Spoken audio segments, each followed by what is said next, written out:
Donald Trump clapping as an accused war criminal steps onto American soil. After invading Ukraine, Russia's president sanctioned, shunned, and shut out by much of the Western world.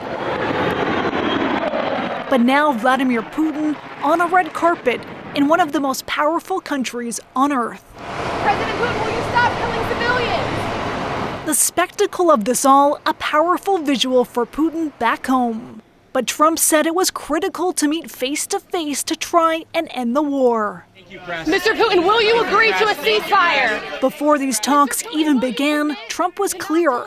He wanted Putin to agree to a ceasefire and fast. Let's go. Journalists from around the world quickly moved out as the doors closed and talks began. Everybody get out of the room!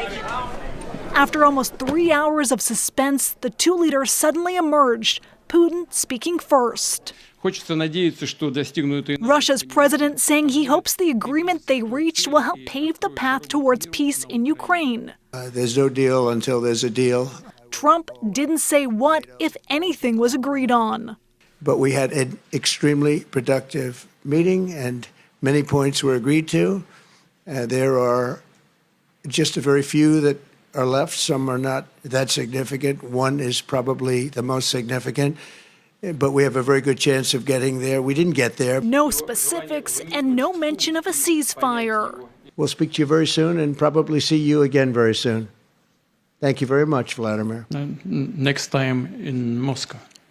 Oh, that's an interesting one. No. I'll get a little heat on that one. In a rare move, Trump didn't stay to answer reporters' questions. This is where you met, right in this room. But did speak to Fox News afterwards. I think are close to a deal, but I don't like saying it. I always say, if I'm really close, I say 50-50. And he says they agreed on a lot. When you talk to Vladimir Zelensky, what's your advice to... Make a deal. Make the deal. Gotta make a deal, yeah. Trump says all three leaders are expected to meet, but didn't say when. Ashley Burke, CBC News, Washington. Lindsay Duncombe is in Anchorage, Alaska tonight and was in the press center for the Trump-Putin news conference.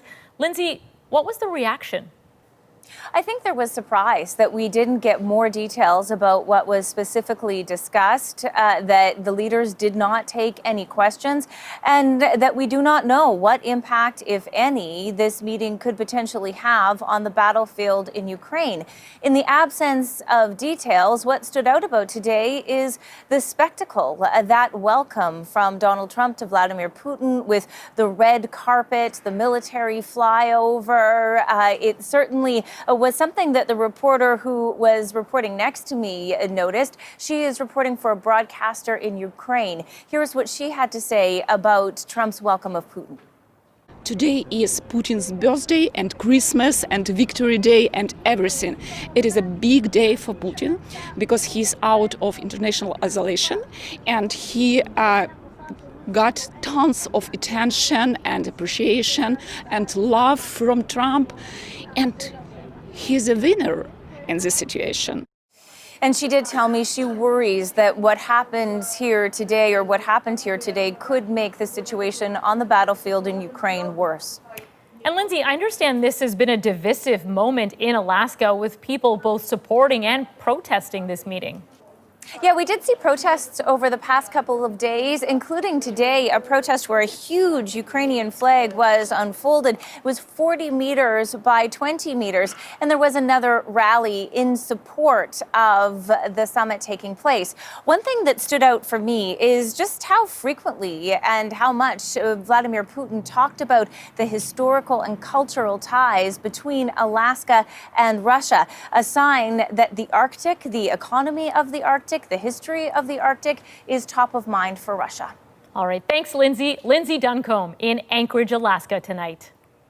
Next, let's head to Murray Brewster in Ottawa. Murray, with no deal in place, can Russia and Ukraine keep this fighting up?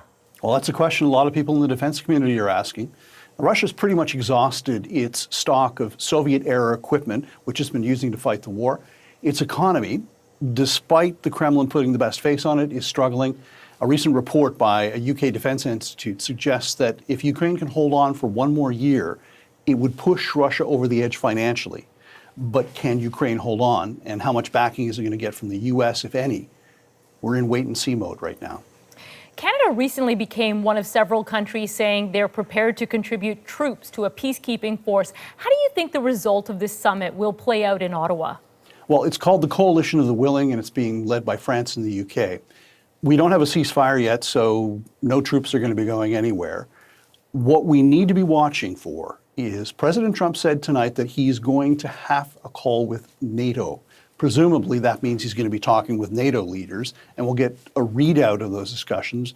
And included on that call will probably be Prime Minister Mark Carney.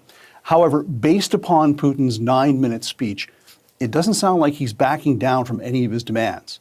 And that's not going to play well with NATO leaders, including Canada. So I think we're going to have to be asking what concessions is Russia offering, if any. All right, thanks for this, Murray. Murray Brewster in Ottawa tonight.